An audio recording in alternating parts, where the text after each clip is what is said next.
శర్వానంద్ హీరోగా రాజశేఖర్ కీలకమైన పాత్రలో నటించిన latest movie biker.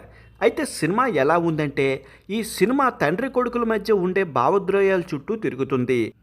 Sunil Narayan ఒకప్పుడు పేరు మోసిన మెట్రో క్రాస్ రేసర్ కొన్ని కారణాల వల్ల రేసింగ్ ఆపేసి తన కొడుకుని గొప్ప రేసర్గా చూడాలని కఠినమైన కోచ్గా మారుతాడు. విక్కీ నారాయణ్ తండ్రి దగ్గరే శిక్షణ పొందిన టాలెంటెడ్ రేసర్. తండ్రి మెప్పు కోసం ఎంత కష్టపడినా సునీల్ మాత్రం నువ్వు గెలవలేదు, అవతల వాళ్ళు ఓడిపోయారంతే అంటూ విక్కీని ఎప్పుడూ తక్కువగానే చూస్తుంటారు.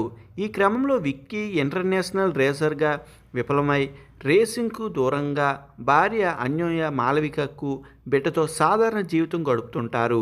మళ్ళీ అతడు ఎందుకు ట్రాక్ ఎక్కాల్సి వచ్చింది, తండ్రి కలను ఎలా నెరవేర్చాడు అనేదే మిగతా స్టోరీ. రేసర్ పాత్రలో శరవణన్ చాలా ఫిట్గా కనిపించారు. రేసింగ్ సీక్వెన్స్లో తన బాడీ లాంగ్వేజ్ మరియు ఎమోషన్ సీన్స్లో నటన అద్భుతం. చాలా కాలం తర్వాత ఒక పవర్ఫుల్ తండ్రి పాత్రలో రాజశేఖర్ నటించారు. కఠినమైన కోచ్గా, కొడుకు క్షేమం కోరే తండ్రిగా ఆయన స్క్రీన్ ప్రెజెన్సు సినిమాకు పెద్ద ఎఫెక్ట్. గృహిణిగా హీరోకు అందంగా నిలిచే భార్య పాత్రలో తన పరిధి మేరకు చక్కగా నటించింది మాలవిక. ఇక యాక్షన్ రేసింగ్ సీన్స్ ఈ సినిమాకు ప్రధాన బలం. ఇందులో బైక్ రేసింగ్ సీన్స్ హాలీవుడ్ ప్రమాణాలకు తగ్గట్లుగా గూస్ బంప్స్ వచ్చేలా బాగా చిత్రీకరించారు. జే యువరాజ్ విజువల్స్ చాలా గ్రాండ్గా ఉన్నాయి.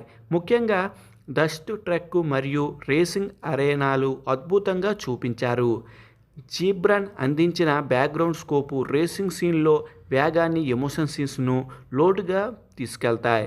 తెలుగులో ఇప్పటి వరకు రాని మెట్రో క్రాస్ స్టోర్ బ్యాక్డ్రాప్, చివరి 20 నిమిషాలు రేసింగ్ సీక్వెన్స్ సినిమాకు మరొక లెవెల్కు తీసుకెళ్లాయి. ఇక రాజశేఖర్ శర్వానంద్ మధ్య వచ్చే సన్నివేశాలు ఆకట్టుకుంటాయి. కథ ప్రారంభంలో లవ్ స్టోరీ మరియు ప్లస్ బ్యాక్ సీన్స్ కొంచెం సాగదీసినట్లుగా అనిపిస్తాయి. స్పోర్ట్స్ సినిమాల్లో ఉండే సాధారణ గెలుపు ఓటములు ఫార్ములానే ఇక్కడ కూడా వాడారు. ఇక బైకర్ ఒక ప్యూర్ స్పోర్ట్స్ డ్రామా. యాక్షన్ ప్రియులకు, బైక్ లవర్స్కు ఇది ఒక పండగ లాంటి సినిమా. కథలో కొన్ని చోట్ల నెమ్మదిగా అనిపించిన క్లైమాక్స్లో వచ్చే రేసింగు థ్రిల్ కోసం ఖచ్చితంగా చూడొచ్చు.